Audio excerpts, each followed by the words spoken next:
दोस्तों नमस्कार। मैं हूं नरेश कुमार गुप्ता और मैं अपने channel NKG life and times पर आपका हार्दिक स्वागत करता हूं।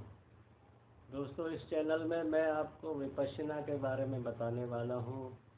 विपश्यना एक ऐसी विद्या है जिसका कि अभ्यास भगवान गौतम बुद्ध ने किया और इसी का अभ्यास करते करते जो उनका पूरा तप था वो इसी का अभ्यास था और इसी को करते करते वो परम सत्य तक पहुँचे और परम ज्ञान जो है उन्होंने प्राप्त किया। तो इसका अभ्यास उन्होंने किस तरह से किया, क्या इसकी विधि है और क्या वो परम सत्य थे जो उन्होंने खोजे।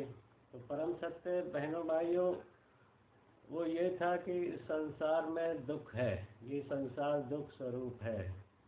दुख है तो उसका कोई कारण है और अगर कारण है तो फिर उसका एक निवारण भी है। कारण को हटा दीजिए तो दुख का निवारण हो जाएगा। दुख क्यों है इसकी भी उन्होंने पूरी व्याख्या की कि दुख इसलिए है कि हमारी 5 इंद्रियां हैं। आँख से हम देखते हैं, कान से सुनते हैं,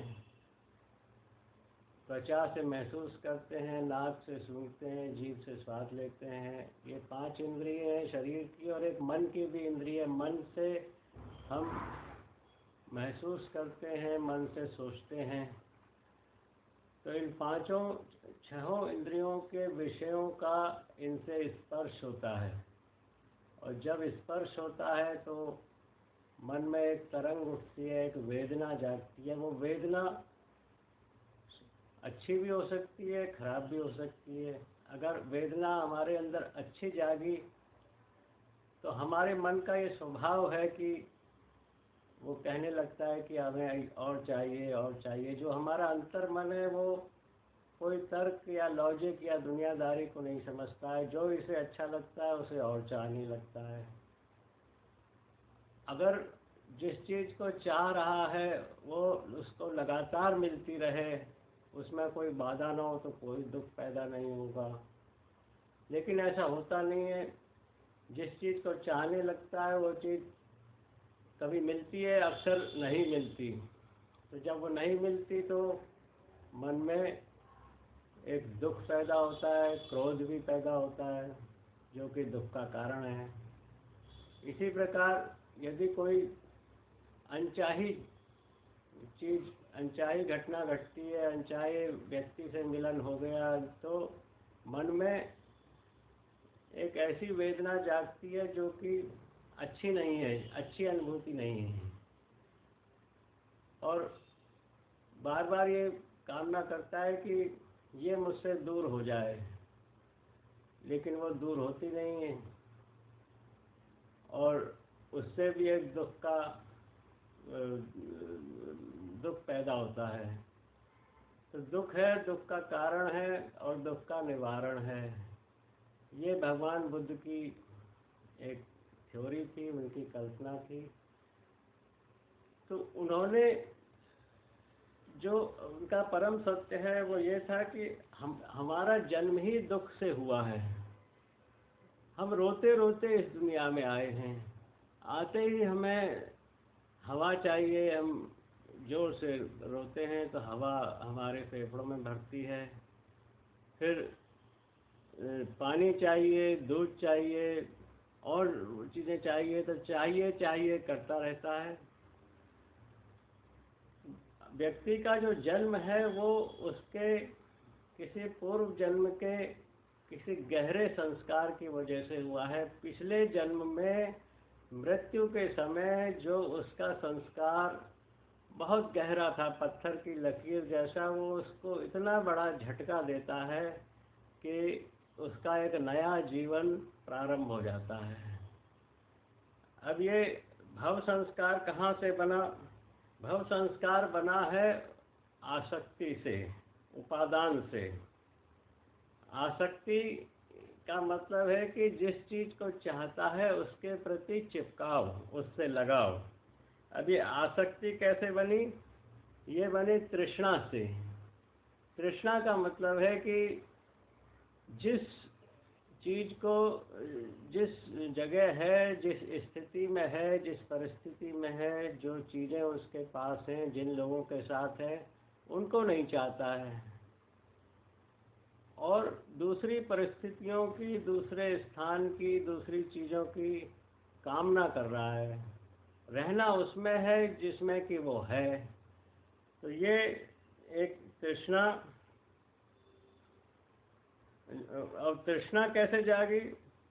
तृष्णा जो है वेदना से जागी। वेदना एक मन की अनुभूति है, और ये अच्छी भी हो सकती है, ये बुरी भी हो सकती है। वेदना कैसे जागी? वेदना जागी स्पर्श से। स्पर्श किसका किससे हुआ? हमारी 5 शारीरिक इंद्रियों और मन, इनके विषयों से इनका स्पर्श हुआ। स्पर्श हुआ और वेदना जागी। वेदना से एक तृष्णा जागे। तृष्णा से आसक्ति पैदा हुई। आसक्ति पैदा होती रही, उसका संस्कार मन पर गहरा होता रहा, पूरा जीवन ऐसे चलता रहा। और जब मरा तो वो संस्कार ऐसे, अनेकों संस्कार आदमी बनाता है, और मरते टाइम उन्हीं गहरे संस्कारों में से कोई ना कोई जागता है, और इतना प्रबलता से जागता है, तो ऐसा झटका देता है कि एक नया जीवन उसका शुरू हो जाता है, और अगले जीवन में फिर वही करता है कि उसके इंद्रियों के जो विषय हैं उनका उनसे स्पर्श होता है। स्पर्श से एक वेदना मन में होती है। सुखद है तो उससे राग करेगा, उसकी कामना करेगा। दुखद है तो उससे बचने की कोशिश करेगा। और वेदना से एक तृष्णा जागती है। तृष्णा फिर उसके आसक्ति पैदा होती है। आसक्ति से एक संस्कार बनता है, बहुत गहरा पत्थर वाला संस्कार। पत्थर की लकीर पे, पत्थर पे जैसे किसी ने खोद के लकीर बनाई हो, और फिर उससे एक नया जीवन प्रारंभ हो जाता है। तो इस पूरी चेन को कहाँ पर काटा जाए जिससे कि मनुष्य के दुख का निवारण हो जाए? तो भगवान बुद्ध ने ये बताया कि जब मन में वेदना जागी तो उस वेदना के प्रति आसक्ति पैदा न करे। सुखद वेदना जागी तो उसके प्रति राग न जगाए, उसकी और कामना न करे। अगर दुखद वेदना जाग रही है तो उससे भागने की कोशिश न करे। हर वेदना को यथाभूत देखे, और थोड़ी देर बाद वो वेदना खत्म हो जाएगी, और कोई संस्कार, भव संस्कार नहीं बनेगा, और नया जीवन उसका प्रारंभ नहीं होगा, और वो एक मुक्ति के मार्ग पर आ जाएगा, मुक्त हो जाएगा। तो इसको, ये कहना बड़ा आसान है, लेकिन इसको अचीव करना बड़ा ही मुश्किल है। और जो इसको अचीव कर लेते हैं वो करीब करीब भगवान के बराबर वो माने गए हैं। भगवान के अवतार ही मान लिए गए, जैसे गौतम बुद्ध थे। जो व्यक्ति अपने मन में हर विकार को दूर कर लेता है, विकार भी इसी आसक्ति से ही जागते हैं। जब मन में वेदना उठी, इंद्रियों से स्पर्श हुआ, वेदना उठी, वेदना से सुखद या दुखद संवेदना, मन में तृष्णा पैदा हुई, और मनचाही हुई नहीं, अनचाही हो रही है, तो उससे क्रोध उत्पन्न होता है, घृणा भी उत्पन्न होती है, अनेकों विकार पैदा होते हैं। और वो विकार एक संस्कार बन के हमारे मन में एक पत्थर की लकीर गहरे छपते चले जाते हैं, और वही बार बार हमें भव भ्रमण कराते हैं। अनेकों, एक जीवन खत्म हुआ, दूसरा हुआ, दूसरा हुआ, दूसरा खत्म हुआ, तीसरा हुआ। तो इसको उन्होंने, भगवान गौतम बुद्ध ने इसको अचीव करने के लिए एक साधना बताई थी। उसका नाम था विपश्यना। विपश्यना, वी और पश्यना, वी का मतलब अलग से, दूर से। पश्यना मतलब है कि देखना, अपने शरीर और मन को दृष्टा भाव से, साक्षी भाव से देखना। इस तरह देखना कि शरीर और मन हम नहीं हैं, और इसमें जो संवेदनाएं उठ रही हैं उनके प्रति कोई प्रतिक्रिया न करना, शांत रहना। जो चीज़ नहीं है उसकी कामना न करना, जो है उसके प्रति कोई द्वेष पैदा न करना। ये इस तरह की ये साधना है। और ये एक इसका जो इस चीज़ को प्राप्त करने का जो साधन भगवान गौतम बुद्ध ने बताया वो था सांस का साधन।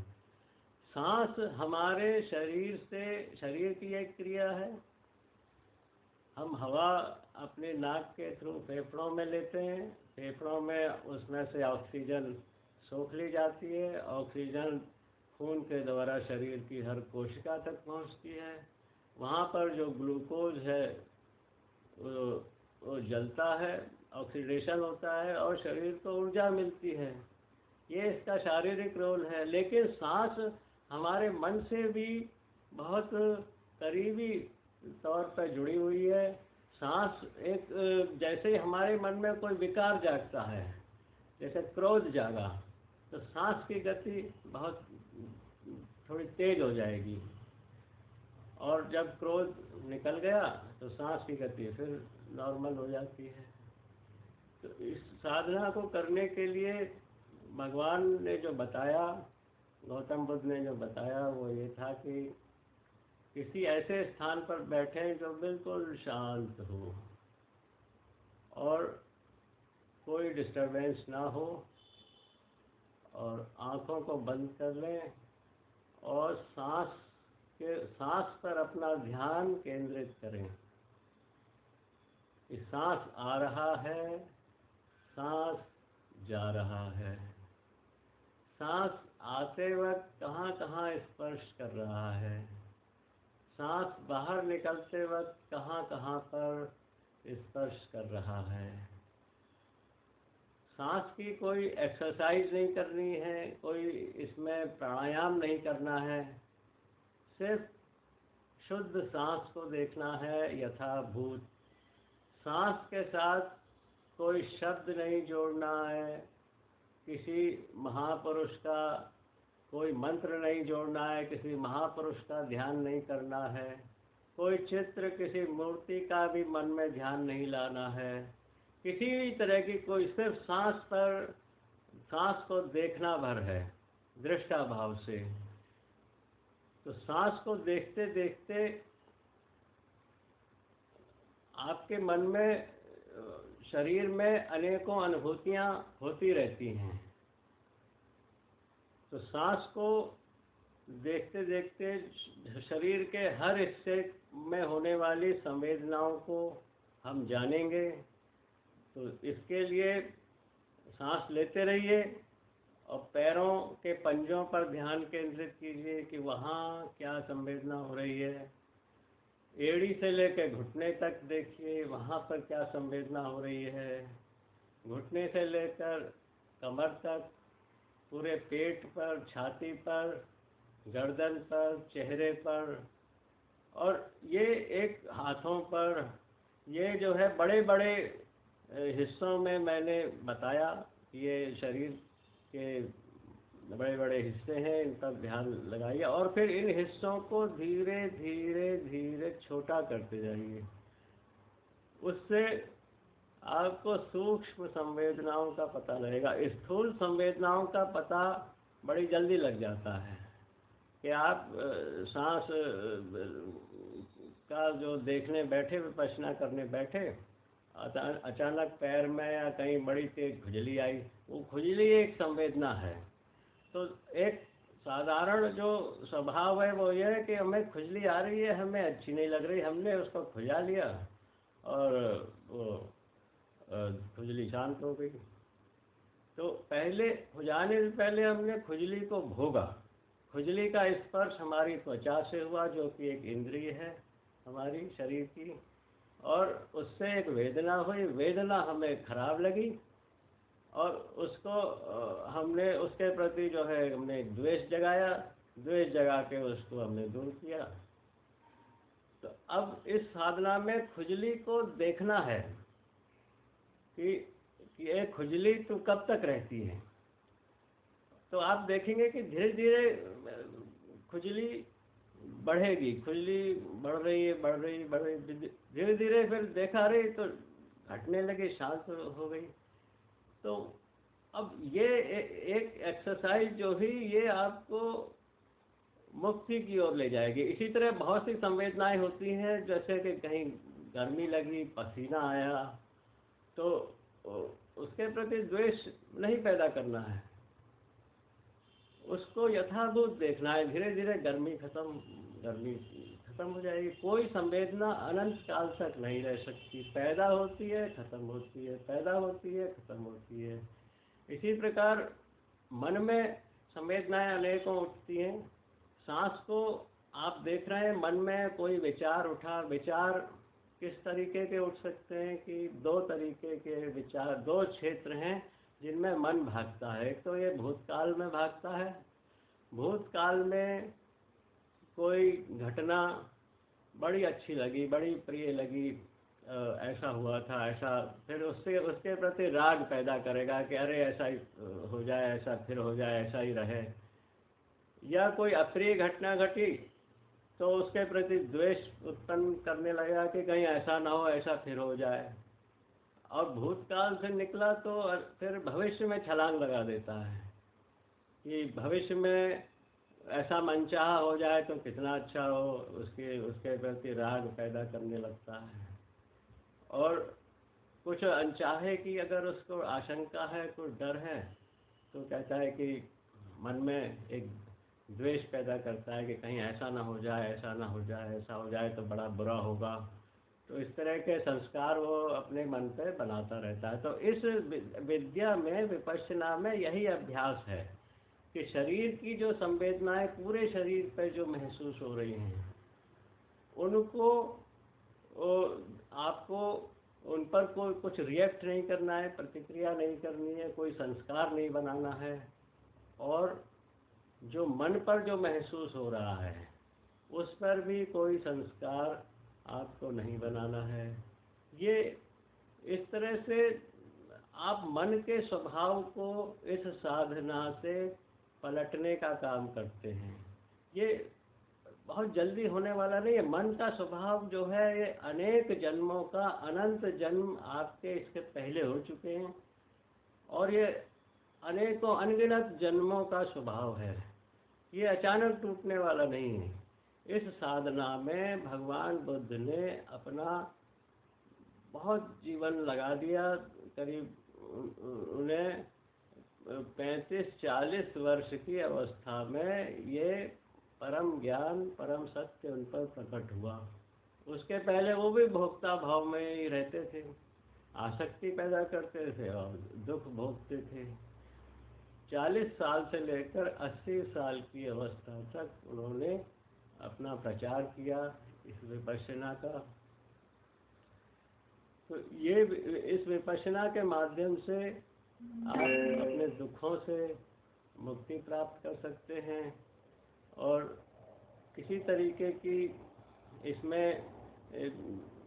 ये ध्यान रखना है कि पूरे शरीर का कोई भी हिस्सा अनुभव करने से, देखने से छूट न जाए। हर शरीर के छोटे से छोटे हिस्से में जो संवेदना हो रही है उसको हमें महसूस करना है और महसूस करके उस पर कोई प्रतिक्रिया नहीं करनी है।